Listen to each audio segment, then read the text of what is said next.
अभी देखिए कोविड का जो आपका पैंडेमिक है, ये एक अनफोल्डिंग क्राइसिस है। इससे इकोनॉमी कहाँ जाएगी ये हमें 2-3 महीने के बाद ही पता चलेगा। तब तक आपके जो है एग्ज़ाम्स पीटी के तो हो ही गए होंगे। तो पीटी के एग्ज़ाम के लिए आपको अभी जो फ़िलहाल डेटा अवेलेबल है उसके बेसिस पे ही लिखना है। तो अभी स्लो डाउन की जो है चर्चा चल रही है, काफ़ी ज़्यादा स्लो डाउन इंडियन इकोनॉमी में आया हुआ है।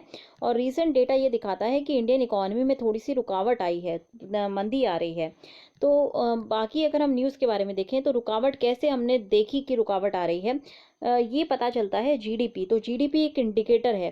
तो जीडीपी की जो ग्रोथ रेट थी वो कांस्टेंट प्राइसेस पे, मतलब कि हम यहाँ पे करंट प्राइस की बात नहीं कर रहे, कांस्टेंट प्राइस की बात कर रहे हैं, जो कि 2011-12 के कांस्टेंट प्राइसेस हैं। उन प्राइसेस पे थर्ड क्वार्टर में, मतलब अक्टूबर से दिसंबर वाले क्वार्टर में, जो हमारी जीडीपी की ग्रोथ रेट हमें देखने को मिली वो केवल 4.7% थी, जो कि पिछले 7 साल में सबसे कम है। तो ये आप एक डेटा यहाँ से कोड कर सकते हैं। अगर आपको मेंस का आंसर लिखना है तो भी आप इसको कोड कर सकते हैं। कोई अगर आपका इकोनॉमी से संबंधित आपका एस्से आता है तो उसमें भी आप लिख सकते हैं कि स्लो डाउन का क्या इम्पैक्ट पड़ेगा, इन सब पे आपका एस्से आ सकता है। तो ये आप एक डेटा यहाँ पे दे सकते हैं कि ऑलरेडी इंडियन इकोनॉमी में प्रॉब्लम थी। Q3 का जो डेटा हमारे पास अवेलेबल था उससे 4.7% हमारा जीडीपी का ग्रोथ था, जो पिछले 7 साल में सबसे कम है। अब अगर हम बात करें कि ये जीडीपी को रिलीज कौन करता है, जीडीपी का डेटा रिलीज करती है नेशनल स्टैटिस्टिकल ऑफिस या एनएसओ। अब ये क्वार्टरली ग्रोथ की अगर बात करें तो इंडिया की 4.7% होने की वजह से इंडिया जो है का जो एक टैग लगा हुआ था कि हम अभी फास्टेस्ट ग्रोइंग इकॉनमी है, वो हमने लूज़ कर दिया चाइना से, क्योंकि चाइना ने सेम क्वार्टर में जो है 6% की ग्रोथ को दर्ज किया। तो चाइना को हम जो है पीछे छोड़ चुके थे पिछले 1-2 साल में। तो ये वापस अब चाइना ने ये पेस कर ली थी, क्योंकि अब चाइना का जो ग्रोथ रेट थी वो 6% थी, हमारे 4.7% हमारा जो डेटा है उसके बेसिस पर हमारी 4.7% थी।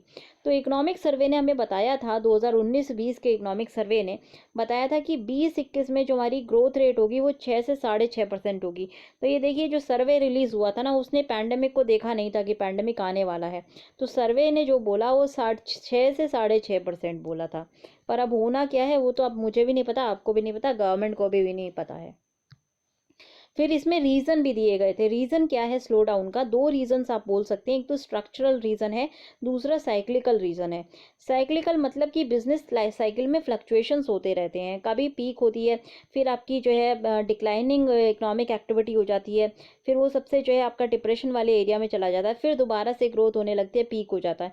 तो ये कुछ सालों के बाद हर कंट्री की जो बिजनेस साइकिल है वो ऐसे फ्लक्चुएशन से गुजरती है, पीक फिर आपका लो लेवल, फिर पीक फिर लो लेवल, इसी को साइक्लिक फ्लक्चुएशन बोलते हैं। तो साइक्लिक फ्लक्चुएशन में क्या होता है कि इन्वेस्टमेंट जो है कॉन्ट्रैक्ट करने लगता है, मतलब इन्वेस्टमेंट की में कमी आने लगती है।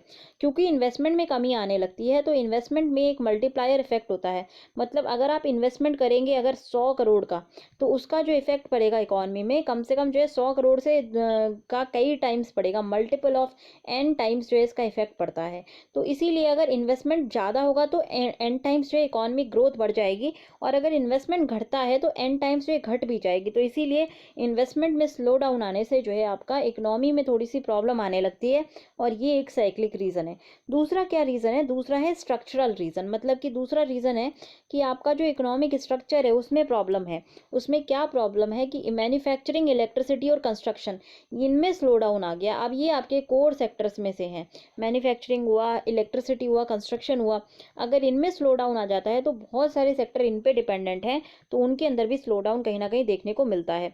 तो दोनों रीजंस की वजह से इंडियन इकोनॉमी में ये स्लो डाउन आया था। अब इन्वेस्टमेंट की अगर हम बात करें, इन्वेस्टमेंट को हम कैसे मेजर करते हैं ये दिमाग में आ रहा होगा। इन्वेस्टमेंट को मेजर करने का तरीका है, ये हम मेजर करते हैं ग्रॉस फिक्स्ड कैपिटल फॉर्मेशन। मतलब जो भी इन्वेस्टमेंट बेसिकली होता क्या है, इन्वेस्टमेंट का मतलब ये नहीं है कि आपने जो शेयर मार्केट में इन्वेस्टमेंट किया। इन्वेस्टमेंट का मतलब होता है जो कंपनीज अपने एसेट बिल्डिंग में जो पैसा खर्च करती हैं उसको इन्वेस्टमेंट बोला जाता है। तो इन्वेस्टमेंट हम कैसे निकालेंगे? ग्रॉस फिक्स्ड कैपिटल फॉर्मेशन, जो भी फिक्स्ड कैपिटल का फॉर्मेशन हो रहा है मुग्गम बेसिस पे पे, उसको ही इन्वेस्टमेंट बोला जाता है। अब ये जो है डिक्लाइनिंग ट्रेंड शो कर रहा है, तो gross capital fixed capital formation थोड़ा सा कम हो जा रहा है। लोग जो कंपनीज हैं वो फिक्स्ड कैपिटल में अपने मतलब फिक्स्ड एसेट्स नहीं खरीद रहे हैं, इसी से हम कहते हैं कि इन्वेस्टमेंट हमारा थोड़ा सा कम हुआ है। और ये अगर आप ग्रॉस फिक्स्ड कैपिटल फॉर्मेशन अगर आप बात करें, जीडीपी कैलकुलेट करने के तीन तरीके होते हैं, एक आपका इनकम मेथड, दूसरा होता है एक्सपेंडिचर मेथड, और तीसरा होता है आपका वैल्यू एडेड मेथड। ठीक है, तो इसमें क्या है कि एक्सपेंडिचर मेथड्स में जो है क्रॉस फिक्स्ड कैपिटल फॉर्मेशन का एक जो है को यूज़ किया जाता है। अब अगर हम फिक्स्ड इन्वेस्टमेंट की बात करें तो इसका रेट जो है 2011-12 से ही गिरना शुरू हो गया था, और इसने फिर एक ये देखिए रेट जो है फिक्स्ड कैपिटल का पहले ज़्यादा था, फिर गिर करके इसने प्लेटो फॉर्म कर ली थी 2016-17 में, और अब ये फिर डिक्लाइन करने लगा है। ठीक है, अब सेविंग की बात करें तो सेविंग का जो दर था वो 32.7% था 2011 में। सेविंग भी जो है लोगों की कम हो रही है। अभी 2018 की बात करें तो 2018 में 29.3% सेविंग्स रह गई। अगर देखिए लोगों की सेविंग ज़्यादा होगी तभी वो जो है इन्वेस्टमेंट करेंगे। तो अगर हाउस होल्ड की सेविंग होती है, वो पैसा डालता है बैंक्स में, बैंक से फिर जो है लोन लेकर के जो आपके कॉरपोरेट सेक्टर हैं वो अपने ग्रॉस फिक्स्ड कैपिटल फॉर्मेशन करते हैं। तो अगर सेविंग का रेट घट जाएगा तो बैंक के पास जो है लोन देने की क्षमता घट जाएगी, क्योंकि बैंक के पास लोन देने की क्षमता घट जाएगी, इसीलिए कॉरपोरेट्स के पास इतने पैसे नहीं होंगे कि वो इन्वेस्टमेंट कर सकें। तो इन्वेस्ट जहाँ पे सेविंग देखिए आपने जो है जीडीपी के जो साइक्लिक वाली जीडीपी होती है वो देखा होगा, या फिर अगर आपने ये देखा होगा कि सेविंग्स जो है आपकी लीकेज होती हैं, ये फिनेंशियल मार्केट में जाती हैं और वहाँ से जो है इन्वेस्टमेंट में कन्वर्ट हो जाती हैं। तो सेविंग डायरेक्टली जो है इम्पैक्ट करती है इन्वेस्टमेंट्स को। तो अगर सेविंग गिरी है तो इसका मतलब सीधा सीधा तौर पे ये है, इसीलिए इन्वेस्टमेंट में भी गिरावट दर्ज होने को मिल रही है।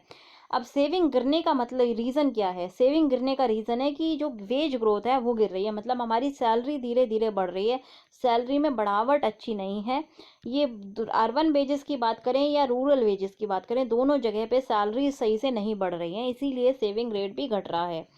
अब फिर नेक्स्ट हमें जो कॉन्सेप्ट देखना है वो टोटल फैक्टर प्रोडक्टिविटी का देखना है। टोटल फैक्टर प्रोडक्टिविटी का मतलब होता है कि टोटल आउटपुट मतलब कि जीडीपी जो है वो और उसका और वेटेड एवरेज ऑफ इनपुट, इनका अगर हम रेशियो देखें तो इसको हम टोटल फैक्टर ऑफ प्रोडक्टिविटी बोलते हैं। मतलब जीडीपी को अगर आप इसका रेशियो निकालेंगे वेटेड एवरेज ऑफ इनपुट, मतलब लेबर के वेटेड एवरेज और आपका जो है कैपिटल का जो वेटेड एवरेज है, उनसे अगर आप उनका रेशियो निकालेंगे तो ये आता है टोटल फैक्टर प्रोडक्टिविटी। अब हाई अगर टोटल फैक्टर ऑफ प्रोडक्टिविटी होती है, इसका मतलब कि सेम लेबर और कैपिटल को यूज़ करके हम ज़्यादा प्रोडक्शन कर रहे हैं ना, क्योंकि आपका डिनोमिनेटर सेम है, न्यूमरेटर अगर आप ये आपका डिनोमिनेटर सेम आया और यहाँ वैल्यू ज़्यादा आ रही है, इसका मतलब ये है कि सेम लेबर को यूज़ करके हम ज़्यादा प्रोडक्टिविटी निकाल रहे हैं। और अगर जीडीपी हमारा कम होता है तो इसका मतलब ये है, अगर जीडीपी की वैल्यू रिड्यूस्ड है, मतलब लेबर हमने सेम यूज़ किया, कैपिटल हमने सेम यूज़ किया, पर जीडीपी हमारी कम आई, तो ये टोटल फैक्टर प्रोडक्टिविटी ये शो करती है कि सेम लेबर और कैपिटल को यूज़ करके हम कितना जो है प्रोडक्शन करते हैं। अगर हम 2008 से देखें तो टोटल फैक्टर प्रोडक्टिविटी 2008 से लगातार गिरती आ रही है, और ये सिर्फ इंडिया के लिए नहीं, ये ज़्यादातर सभी नेशंस के लिए है। चाइना के लिए तो ये नेगेटिव में है 2012 से। अब नेक्स्ट टॉपिक जो हमें ये नेक्स्ट चीज़ जो हमें देखनी है वो ये है कि इंडिया की टोटल फैक्टर प्रोडक्टिविटी क्या है।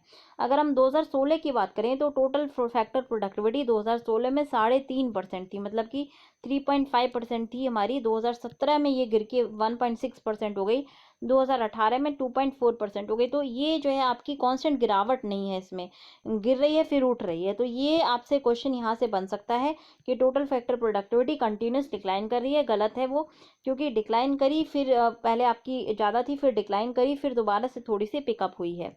अब एक जो प्रॉब्लम देखने को मिल रही है इंडिया में वो कहीं ना कहीं मिडिल इनकम ट्रैप वाली प्रॉब्लम देखने को मिल रही है। मिडिल इनकम ट्रैप का मतलब क्या है? देखिए प्राइम मिनिस्टर की जो इकोनॉमिक एडवाइजरी काउंसिल है उसने ये कहा कि इंडिया जो है मिडिल इकोनॉमिक इनकम ट्रैप में फंस सकती है। मिडिल इनकम ट्रैप का मतलब ये है कि कुछ कंट्रीज़ जो कि बहुत तेज़ी से ग्रो करती हैं जब वो डेवलपिंग स्टेज में होती हैं, मतलब अंडर डेवलप से डेवलपिंग में जब वो मूव कर रही होती हैं तो ग्रोथ रेट बहुत तेज़ होता है।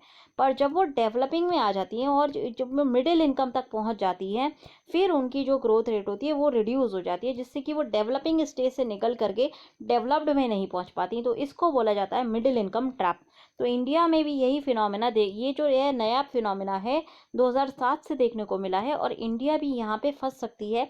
इंडिया में भी कहीं ना कहीं ये समस्या देखने को मिल रही है। हम डेवलपिंग से लेकर के मिडिल इनकम तक तो जल्दी से आ गए, अब मिडिल इनकम से आगे बढ़ने में हमें थोड़ी सी मुश्किल का सामना करना पड़ रहा है।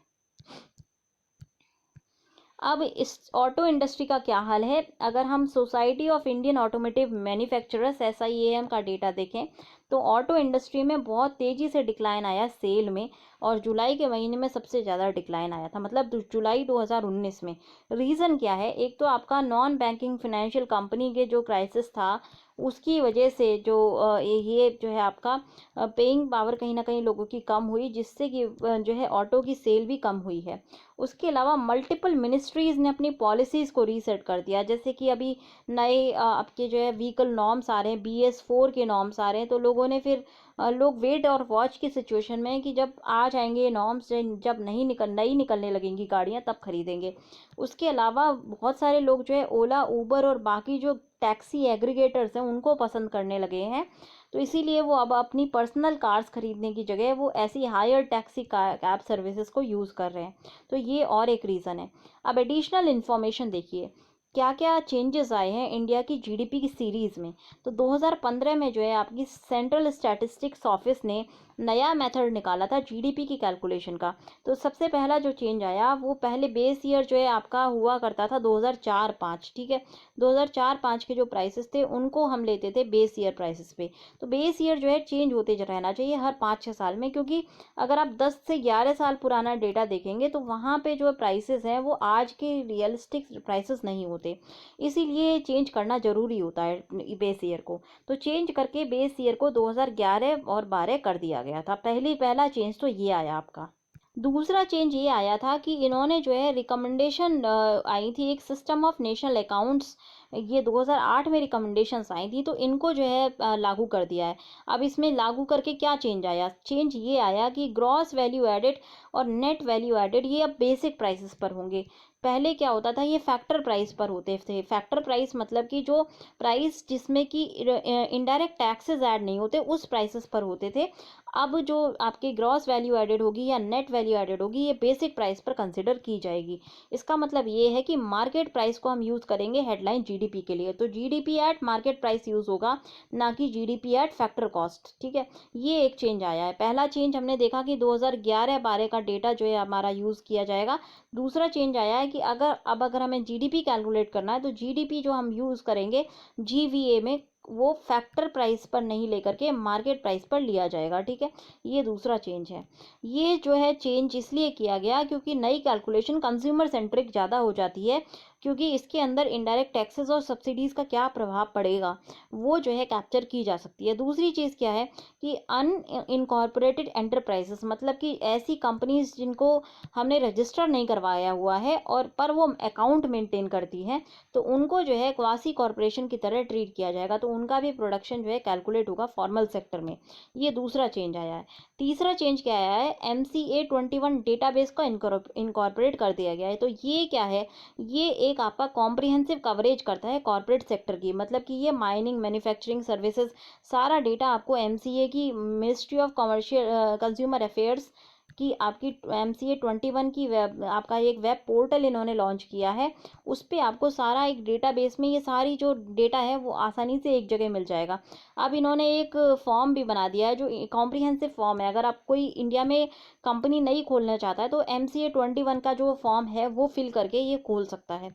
तो ये इनकॉर्पोरेट कर लिया है इस डेटा को। तीसरा जो चेंज आया है वो है कि फिनेंशियल सेक्टर का ज़्यादा कवरेज किया जा रहा है। मतलब पहले जो है फिनेंशियल सेक्टर में बहुत सारी ऐसी चीज़ें थी जो कवर नहीं होती थी। अब stock broker, stock exchanges, asset management companies, mutual fund, pension fund, सारी चीज़ें जो है अब कवर की जाएंगी हमारे GDP के कैलकुलेशन में। नेक्स्ट जो चेंज आया है वो है इन्होंने अडॉप्ट किया है इफेक्टिव लेबर इनपुट और ELI मेथड। अब ये क्या मेथड होता है? इस मेथड में क्या होता है कि डिफरेंशियल लेबर प्रोडक्टिविटी के इश्यू को जो है सही से डील कर सकते हैं, क्योंकि हम जो है अलग अलग वेट असाइन करेंगे अलग अलग कैटेगरी ऑफ वर्कर के लिए। तो उनकी प्रोडक्टिविटी के बेसिस पर उनको जो है वर्कर्स को वेट असाइन किए जाएंगे, जिससे कि लेबर की क्या इफेक्टिविटी है, इफेक्टिव लेबर इनपुट क्या है, वो कैलकुलेट किया जा सके। फिर अब ग्रॉस वैल्यू एडेड क्या होती है? ग्रॉस वैल्यू एडेड का मतलब है कि ये वैल्यू एडेड है गुड्स और सर्विसेज की, जो कि इकॉनमी में प्रोड्यूस होते हैं। तो इसमें क्या है कि टोटल जो आउटपुट होता है, जैसे मान लीजिए आपने जो है बिस्किट खरीदी, अब बिस्किट के कॉस्ट में जो है आटे की कॉस्ट जो है ऐड होगी। तो अब अगर आपको बिस्किट में कितना वैल्यू ऐड हुआ है आटे से, तो वो आपको आटे की कॉस्ट अगर आप माइनस कर देंगे तो आपको पता चल जाएगा कि बिस्किट की अकेले की कॉस्ट क्या है। तो अगर हम इनपुट कॉस्ट को माइनस कर देते हैं तो हमारे पास जो है आउटपुट में से अगर आपने इनपुट कॉस्ट को माइनस कर दिया तो जो वैल्यू आएगी उसी को कहा जाता है ग्रॉस वैल्यू एडेड। अब ग्रॉस वैल्यू एडेड जो है ये तीनों सेक्टर की अलग अलग निकाली जाती है। Primary gross value added at primary sector, gross value added at secondary sector and gross value added at tertiary sector. फिर इन तीनों को हम प्लस कर देते हैं, जिससे कि हमारा जो है इसमें टैक्सेस और ऐड होते हैं और सब्सिडीज जो है माइनस होती हैं, तब हमारा जो है टोटल ग्रॉस वैल्यू एडेड आती है। फिर अब साइक्लिक स्लोडाउन का मीनिंग क्या है? साइक्लिक स्लोडाउन का मीनिंग है कि ये जो है इकोनॉमिक एक्टिविटी यहाँ पर थोड़ी सी मंदी है, क्यों, और ये जो है होता है आपके रेगुलर इंटरवल्स पर। तो इंडिया की अगर हम बात करें तो इंडिया में 7 से 13 साल के बीच में ये साइक्लिक जो है स्लो डाउन देखने को मिलता है। स्लो डाउन होता है क्योंकि हमारी बिजनेस साइकिल में जो है फ्लक्चुएशंस आ गए हैं, बिजनेस साइकिल हमारी जो है मंदी की तरफ है, इसीलिए ये स्लो डाउन आता है।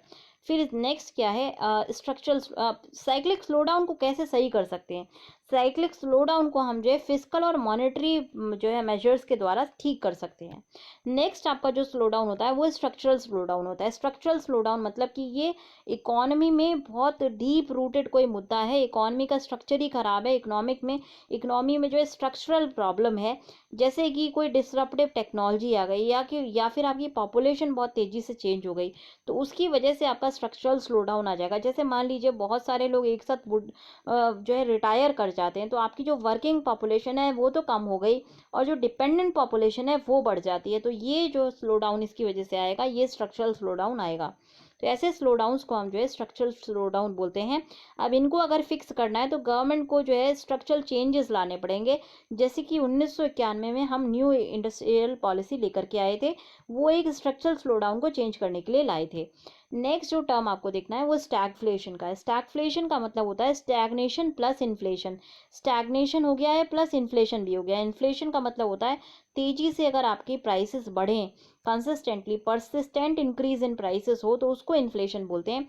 स्टैग्नेशन का मतलब होता है कि आपकी इकोनॉमी ग्रो नहीं कर रही, तो दोनों चीज़ें अगर मिल जाएं तो उसको बोला जाता है स्टैगफ्लेशन। मतलब कि दोनों चीज़ें हो रही हैं इकोनॉमी में, स्टैग्नेशन भी आ रहा है और महंगाई भी बढ़ रही है प्लस इकोनॉमी ग्रो नहीं हो रही, तो इस केस को बोला जाता है स्टैगफ्लेशन। यूजुअली ये जो है पीरियड होता है लिटिल या नो ग्रोथ का, मतलब यहाँ पे ग्रोथ ही नहीं हो रही है, 2 से 3% की ग्रोथ एनुअल हो रही है, तो ऐसे ग्रोथ को हम जो है स्टैग्नेंट ग्रोथ बोलते हैं या स्टैग्नेशन बोलते हैं इकोनॉमी में। नॉर्मल सिचुएशन में लो ग्रोथ से क्या होता है कि अगर लो ग्रोथ है तो सेंट्रल बैंक स्टिमुलस लेकर डिजाइन कर सकता है। मतलब कि अगर ग्रोथ कम है तो ग्रोथ को बढ़ाने के लिए, ग्रोथ तब कम होती है ना जब डिमांड फॉल कर जाए। अब डिमांड को बढ़ाने के लिए आप गवर्नमेंट क्या करेगी? डिमांड को बढ़ाने के लिए गवर्नमेंट कुछ फिस्कल मेजर्स देगी, फिस्कल पॉलिसी इंट्रोड्यूस कर देगी, मतलब जैसे टैक्स कट कर सकती है या फिर जो है सब्सिडीज दे सकती है, जिससे कि लोगों के पास पैसा हाथ में ज़्यादा हो तो वो डिमांड ज़्यादा कर सके। अब अगर स्टैग्नेशन वाली की सिचुएशन है जहाँ पर ग्रोथ ही नहीं हो रही, मतलब सप्लाई भी नहीं बढ़ रही है, ऐसे में अगर डिमांड गवर्नमेंट इंक्रीज करने की कोशिश करे तो क्या होगा कि लोगों के हाथ में पैसा बढ़ जाएगा। अब जैसे उनके हाथ में पैसा बढ़ेगा तो वो जो है डिमांड इंक्रीज कर देंगे एकदम से, और जब सप्लाई नहीं इंक्रीज हो रही तो प्राइसेस और ज़्यादा बढ़ जाएंगे, तो समस्या और ज़्यादा बढ़ जाती है। तो इससे क्या होता है कि मॉनेटरी स्टिमुलस भी गवर्नमेंट नहीं दे पाती है। तो स्टैगफ्लेशन की कहीं ना कहीं सिचुएशन इंडिया में देखने को मिलती जा रही है, तो ये एक वरिंग ट्रेंड है। नेक्स्ट जो आपको देखना है वो ये है कि फर्स्ट एडवांस क्या आया है इन नेशनल इनकम का 2019-20 की। ये जो रिलीज़ किया था नेशनल स्टैटिस्टिकल ऑफिस ने रिलीज़ किया था।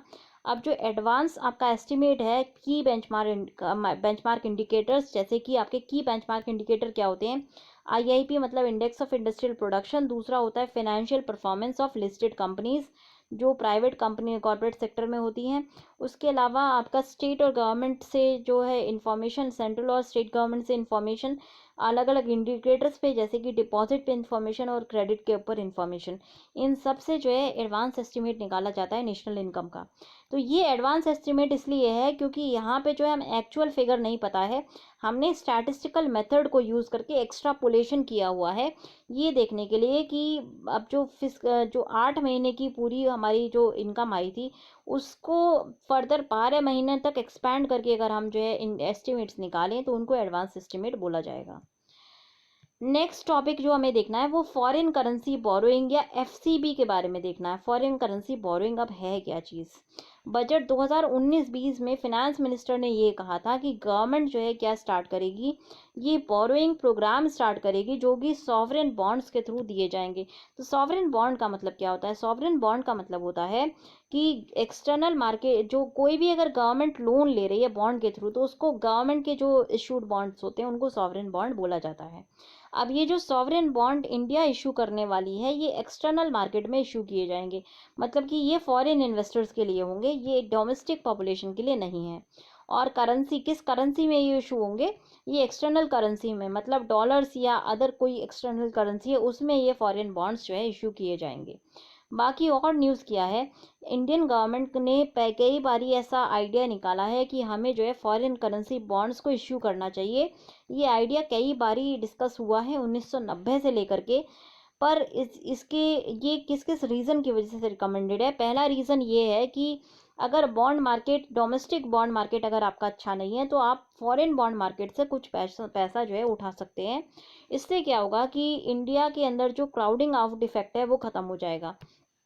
मतलब आपका छोटा सा अगर एरिया में बहुत सारे इन्वेस्टर्स हों और फिर आपको जो है लिमिटेड चीज़ें मिले तो उसको क्राउडिंग आउट बोला जाता है। तो लिमिटेड चीज़ें हैं इंडिया के अंदर, इन्वेस्टर्स कम है बॉन्ड मार्केट में। बॉन्ड मार्केट को एक्सपैंड करने के लिए जो है फॉरेन करेंसी बॉन्ड के बारे में सोचा गया है। दूसरी चीज़ क्या है कि डोमेस्टिक सेविंग जो है अब बॉन्ड में नहीं जाएगी, तो डोमेस्टिक सेविंग और प्रोडक्शन जो है बाकी चीज़ों के लिए यूज़ किया जाता है। अगर हम बॉन्ड की बात करें तो बॉन्ड सबसे जो है एक कहीं ना कहीं सेफ वो होती है इन्वेस्टमेंट। तो अगर बॉन्ड मिल रहा होगा मार्केट में और अगर इक्विटी मिल रही होगी तो कोई रिस्क अवर्सिंग अगर वो है आपका इन्वेस्टर है तो वो जो है बॉन्ड में इन्वेस्ट करेगा एज कम्पेयर टू इक्विटी, क्योंकि उसको पता है कि इक्विटी काफ़ी रिस्की है। जबकि गवर्नमेंट की जो भी बोरोइंग्स हैं गवर्नमेंट आज नहीं तो कल उनको फुलफिल करेगा ही करेगा। तो इसीलिए जब सिक्योरिटी मार्केट में बॉन्ड इशू किया जाए या इक्विटी इशू की जाए तो लोग जो है बॉन्ड को खरीदते हैं। गवर्नमेंट सॉवरेन बॉन्ड अगर इशू किया जाता है तो लोग जो है सॉवरेन बॉन्ड को खरीदते हैं। तो अगर हम जो है डोमेस्टिक मार्केट में सॉवरिंग बॉन्ड अगर इशू नहीं करेंगे तो उससे क्या होगा, जो लोगों की सेविंग है वो किसी और चीज़ में लगाएंगे, या तो वो प्रोडक्शन में लगाएंगे या फिर वो जो है कंपनीज के अंदर इन्वेस्ट करेंगे। तो इससे जो है आपकी सेविंग के रिसोर्सेज फ्री हो जाते हैं। तीसरी चीज़ क्या है कि ये less expensive source, resource generation का लेस एक्सपेंसिव मेथड है। अगर मान लीजिए आप कोई फुल फ्लेजेड कैपिटल लोन लेते हैं तो वो आपके लिए जो आपको इंटरेस्ट देना होगा वो काफ़ी हाई होगा। इसी तरह से मान लीजिए अगर आप कोई एसेट बेच रहे हैं, अगेन आप एसेट बेच करके अगर पैसे जनरेट कर रहे हैं, ये एक अच्छा वो नहीं है तरीका। तो ये सारी चीज़ें काफ़ी कॉस्टली हैं। अगर सस्ते में आपको तुरंत पैसा जनरेट करना है तो सबसे ईजी मेथड होता है सोवरेन बॉन्ड को इश्यू करके। तो ये इसीलिए एक बेनिफिट है सोवरेन बॉन्ड को इश्यू करने का। तीसरी चीज़ क्या है, ये बेंचमार्क क्रिएट करेगा इंडियन कंपनी के लिए कि वो भी जा करके फॉरेन मनी मार्केट में पैसा रेज कर सके। अब रीज़न क्या है क्यों गवर्नमेंट ने अभी तक लिया नहीं है डॉलर बॉन्ड को? इसलिए नहीं लिया क्योंकि इंडिया के जो इंटरेस्ट हो जाएंगे वो ग्लोबल ऑर्डर के सबऑर्डिनेट हो जाएंगे। अब मान लीजिए इंडिया डिफ़ॉल्ट करने लगे, तो अगर डिफ़ॉल्ट करने लगेगी तो इंडिया जो है सोवरेन डेट में आ जाएगी, ठीक है, पूरी गवर्नमेंट के ऊपर डेट हो जाएगा। तो ये एक अच्छी चीज़ नहीं है इंडिया के लिए। तो इंडिया के जो कहीं इंटरेस्ट है, कहीं ना कहीं हमेशा जो क्रेडिटर का इंटरेस्ट होता है वो ज़्यादा होता है एज़ कम्पेयर टू जो लोनी है उसके इंटरेस्ट से। क्योंकि इन गवर्नमेंट ऑफ इंडिया एक लोन ही हो जाएगी तो उसके इंटरेस्ट जो है सब्सिड्यूम हो जाएंगे क्रेडिटर के इंटरेस्ट से। इसीलिए कहीं ना कहीं इंडिया फॉरेन करेंसी बॉन्ड्स को इशू करने की नहीं सोचती है या फॉरेन इन्वेस्टर के लिए बॉन्ड इशू नहीं करती है। तीसरी चीज़ क्या है कि ये चीप ऑप्शन नहीं है, क्योंकि करेंसी की जो वैल्यू है वो फ्लक्चुएट करती रहती है। मान लीजिए अभी आपने जो है बॉन्ड इशू किया, जब आपका $1 की वैल्यू थी मान लीजिए 60 रुपये। अब जब इसकी मैच्योरिटी वैल्यू आ गई, तब मान लीजिए $1 की वैल्यू हो जाती है 70 रुपये। तो आपको जो है ज़्यादा पे आउट करना पड़ेगा, इसीलिए ये जो है आपकी चीप ऑप्शन नहीं है। क्योंकि डेप्रिसिएशन से क्या होगा, अगर करेंसी का मेल्ट डाउन होता है या करेंसी आपकी डेप्रिशिएट कर जाती है, तो इंडियन गवर्नमेंट को लॉस जो है फेस करना पड़ेगा। फिर गवर्नमेंट बॉन्ड या सॉवरेन बॉन्ड, ये एक तरह की गवर्नमेंट डेट है जो गवर्नमेंट बॉन्ड को इश्यू करके लेती है। तो इसका जो है इंटरेस्ट पेमेंट करना पड़ता है, तो इसीलिए जो है गवर्नमेंट ने जल्दी लेती नहीं है ये बॉन्ड, क्योंकि कहीं ना कहीं इसका डेट गवर्नमेंट का बढ़ता है। इसीलिए गवर्नमेंट ने केवल अभी तक डोमेस्टिक मार्केट में बॉन्ड इशू किए हैं, आज तक इंडियन गवर्नमेंट ने फॉरेन मार्केट में बॉन्ड इशू नहीं किए हैं। और सॉवरेन बॉन्ड फॉरेन करेंसी में और डोमेस्टिक करेंसी दोनों में इशू किए जा सकते हैं, ठीक है। अब नेक्स्ट टॉपिक जो हमें देखना है वो 15th फाइनेंस कमीशन से रिलेटेड है। न्यूज़ ये था कि 15th फाइनेंस कमीशन ने अपनी पहली रिपोर्ट और रिकमेंडेशन 2020-21 के लिए जमा कर दिए हैं। दूसरी रिपोर्ट इसकी अक्टूबर के आसपास आएगी। तो बाकी न्यूज़ क्या है 15th फाइनेंस कमीशन के लिए के बारे में। 15 फाइनेंस कमीशन 2 रिपोर्ट सबमिट करता है। एक इसने सबमिट किया है 2020-21 के लिए, और दूसरा सबमिट किया है 2021-22 से 26 के लिए। जो डेडलाइन थी 21 से 26 के लिए, ये है आपकी अक्टूबर 30, 2020। 15वीं जो फिनेंस कमीशन थी, ये इसको जो है सबमिट करनी थी रिपोर्ट 2020 से 25 के लिए। हालांकि इसका एक्सटेंड जो है टर्म लास्ट ईयर एक्सटेंड किया गया था, तो अभी इसने इंटरिम रिपोर्ट सबमिट की है। इसके बाद जो फाइनल रिपोर्ट आएगी ये आपकी अक्टूबर के आसपास आएगी। तो फिनेंस कमीशन को बनाने का क्या प्रोविज़न है, आर्टिकल 220 जो है इंडियन कॉन्स्टिट्यूशन का, ये कहता है कि फिनेंस कमीशन को एस्टैब्लिश करना as a quasi judicial body ये कंपलसरी है, और ये हर 5 साल में कॉन्स्टिट्यूट की जाती हैं। रीज़न क्या है इनको कॉन्स्टिट्यूट करने का, रीज़न ये है कि ये बताएंगी कि डिस्ट्रीब्यूशन कितना होना चाहिए टैक्स का सेंटर और स्टेट के बीच में। तो ये सेंटर और स्टेट के बीच में जो है टैक्स को डिवॉल्व करती हैं या डिस्ट्रीब्यूट करती हैं। फिर आपका जो कौन इसको कॉन्स्टिट्यूट करेगा, तो ऑब्वियसली आपके प्रेसिडेंट ऑफ इंडिया इनको कॉन्स्टिट्यूट करेंगे, और हर 5वें साल इनको कॉन्स्टिट्यूट किया जाता है। उससे पहले भी किया जा सकता है, अगर गवर्नमेंट प्रेसिडेंट को लगे कि ये ज़रूरी है, कोई एक्सीजेंस कंडीशन आ जाए, कोई ऐसी इमरजेंसी सिचुएशन आ जाएगी, तो इसको पहले भी कॉन्स्टिट्यूट किया जा सकता है। फिर कमीशन जो है ये फिस्कल और बजटरी रिफॉर्म्स इंट्रोड्यूस करती है। अभी जो 15th फाइनेंस कमीशन थी, सॉरी, उनको स्टडी करती है, ठीक है, उनके बैकड्रॉप में ये इंट्रोड्यूस की गई थी। जो अभी आपकी 15th फाइनेंस कमीशन की बात करें, तो इसके टर्म की अगर हम बात करें, तो इसका जो टर्म है आपका, ये अभी हमने देखा था कि 1 साल एक्सटेंड किया गया था। कमीशन क्या एग्जामिन करेगी, कमीशन ये एग्जामिन करती है कि कितना जो है डिवॉल्यूशन होना चाहिए फंड्स का सेंटर और स्टेट के बीच में, ठीक है। तो ये चीज़ें सब चीज़ें इसके टर्म्स में आती हैं। अब रिकमेंडेशन क्या रही, अभी जो इंटरिम रिपोर्ट आई है, अभी देखिए फाइनल रिपोर्ट नहीं आई है, फाइनल रिपोर्ट अक्टूबर 30 के आसपास आएगी। अभी जो इंटरिम रिपोर्ट आई है उसमें जो रिकमेंडेशंस हैं, उसमें ये कहा गया है कि जो स्टेट का शेयर है डिवाइजेबल पूल में, वो 41% होना चाहिए। अभी जो करंट था पिछले फाइनेंस कमीशन के आधार पे, तो वो 42% जो है डिवॉल्व था आपका फंड। तो स्टेट को 42% मिलता था और बाकी का सेंटर का होता था, तो इसको रिड्यूस करके 41% कर दिया है। ये इसलिए किया गया है क्योंकि आपकी union territory of Jammu and Kashmir और यूनियन टेरिटरी ऑफ लद्दाख जो है फॉर्म की गई हैं। तो इनको जो फंड मिलेगा ये सेंटर की तरफ से मिलेगा। तो क्योंकि देखिए एक स्टेट कम हो गया और एक यूटी आपकी बढ़ गई है, क्योंकि यूटी बढ़ी है इसीलिए जो फंड दिए जाएंगे वो सेंटर के कोटे से दिए जाएंगे, इसीलिए जो डिवॉल्यूशन हो गया है वो स्टेट का 1% कम होकर के 41% हो गया है। दूसरा, इसने जो है परफॉर्मेंस बेस्ड इंसेंटिव दिए हैं स्टेट्स को, जिनकी परफॉर्मेंस अच्छी होगी उनको ज़्यादा इंसेंटिव मिलेगा। तो 2 पैरामीटर्स पे, कौन कौन से पैरामीटर की परफॉर्मेंस देखी गई है, एक तो डेमोग्राफिक परफॉर्मेंस, इसमें जो है टोटल फर्टिलिटी रेट देखा गया है। जिस भी स्टेट ने फर्टिलिटी रेट को रिड्यूस किया है, मतलब कि बर्थ रेट को रिड्यूस किया है, उसको जो है इंसेंटिव मिलेगा। फिर टैक्सेशन एफर्ट, मतलब कितना वो टैक्स को एफिशिएंटली कलेक्ट कर रहे हैं, जिस भी स्टेट में एफिशिएंट कलेक्शन है टैक्सेस का, उसको जो है परफॉर्मेंस बेसिस पर इंसेंटिव मिलेगा। तो ये कहीं ना कहीं कॉम्पिटिटिव फेडरलिज्म और लाने की कोशिश करता है फिनेंस कमीशन। नेक्स्ट इन्होंने जो है कहा है कि सेंट्रली जो स्पॉन्सर्ड स्कीम्स होती हैं, सेंट्रली स्पॉन्सर्ड स्कीम्स, आपने अगर PT 365 उसका देखा है पॉलिटी का, तो उसमें मैंने आपको बताया था कि सेंट्रली जो स्कीम्स होती हैं, एक तो होती है सेंट्रल सेक्टर स्कीम्स और दूसरी होती है centrally sponsored schemes. Centrally sponsored schemes जो है आपके स्टेट लिस्ट या कंकरेंट लिस्ट के टॉपिक्स के ऊपर बनाई जाती है। इसमें जो है सेंटर आपका जो है स्कीम बनाता है और स्टेट को फंड देता है। अगर नॉर्मल कैटेगरी स्टेट होंगे तो 60-40 के बेसिस पर फंड का एलोकेशन किया जाता है, और अगर आपके जो है स्पेशल कैटेगरी के स्टेट्स हैं तो 90-10 के बेसिस पर इस फंड का एलोकेशन किया जाता है। 90% सेंट्रल गवर्नमेंट देगी, 10% आपकी जो है स्टेट गवर्नमेंट देगी। अब centrally sponsored scheme further 3 categories में डिवाइडेड है। कोर स्कीम्स, फिर ऑफ द कोर स्कीम हो गई, फिर आपकी कोर स्कीम हो गई, ऑप्शनल स्कीम हो गई।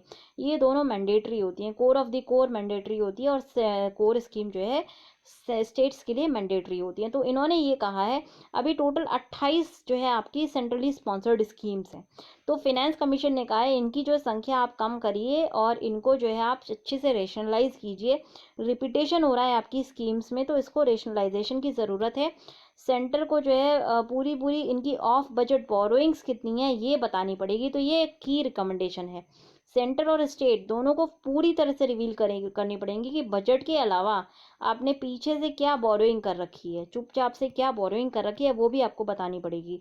फिर एक फ्रेमवर्क होना चाहिए सेंटर और स्टेट दोनों के लिए FRBM एक्ट फॉलो करने के लिए। तो FRBM एक्ट आपको पता होगा कि ये जो आपका फिस्कल डेफिसिट है इसको कैप करने की कोशिश करता है। तो ये अभी सेंटर के लिए लागू है। तो इसमें क्या बोला है कि FRBM एक्ट सेंटर और स्टेट दोनों के लिए लागू कीजिए और इसको स्ट्रिक्टली फॉलो कीजिए। आप बार बार जो है इसको एक्सपैंड नहीं कर सकते, इसको बार बार ब्रीच नहीं कर सकते। तीसरी चीज़ जो इसने रिकमेंड की है वो ये किया है कि लोकल बॉडीज़ के ऊपर जो है डिवॉल्यूशन ज़्यादा होना चाहिए। लोकल बॉडी, पंचायत हो गई, नगर पालिका हो गई, इनको आप ज़्यादा फंड्स दीजिए, स्टेट को ये कहा गया है। अब देखिए एक एडिशनल इन्फॉर्मेशन जो आपको समझनी है वो है कि इनकम डिस्टेंस क्या होता है। इनकम डिस्टेंस का मतलब है कि जो स्टेट की पर कैपिटा जीडीपी है और जो आपकी हाईएस्ट जीडीपी, मान लीजिए सभी स्टेट्स की जो जीडीपी है उसको बोला जाता है GDSP, gross domestic product, state product, GSDP बोला जाता है इनको, ठीक है। तो ये जो है आपका डिफरेंस देखता है per capita gross state domestic product एक स्टेट का और हाईएस्ट वाले स्टेट का। तो मान लीजिए हाईएस्ट स्टेट की जो जीडीपी है वो 10 लाख है, और जो मान लीजिए किसी स्टेट ए की जो है 8 लाख है, तो इसकी इनकम डिस्टेंस हो गया आपका 2 लाख का जो है इनकम डिस्टेंस हो गया। इसको इनकम डिस्टेंस बोला जाता है, ठीक है। अब स्टैटिस्टिकल सिस्टम ऑफ इंडिया क्या है यहाँ से हम कल देखेंगे। बहुत ज़्यादा आपका टाइम हो गया है, अब आपको जो है चीज़ें समझ में नहीं आएंगी इसके बियॉन्ड, इसीलिए 1.3 से जो है हम नेक्स्ट पार्ट में देखेंगे। मैंने सोचा था 1.6 तक आज कंप्लीट कर दूंगी, बट ऑलरेडी 30 मिनट्स हो चुके हैं, तो आप कहीं ना कहीं अब बोर होने लगे होंगे, तो इसीलिए मैं सेकेंड पार्ट में डील करूंगी। आई होप आपको पसंद आया हो। Have a very good day, और अपने फ्रेंड्स के साथ शेयर करना ना भूलें। लाइक ज़रूर करें और सब्सक्राइब करें चैनल को, जिससे कि अब मैं सारी PT 365 की जो सीरीज़ आएगी उसको आपके जो वीडियोज़ हैं वो रेगुलरली आपको मिलते रहें। Take care and stay safe, stay indoors and have a very good day.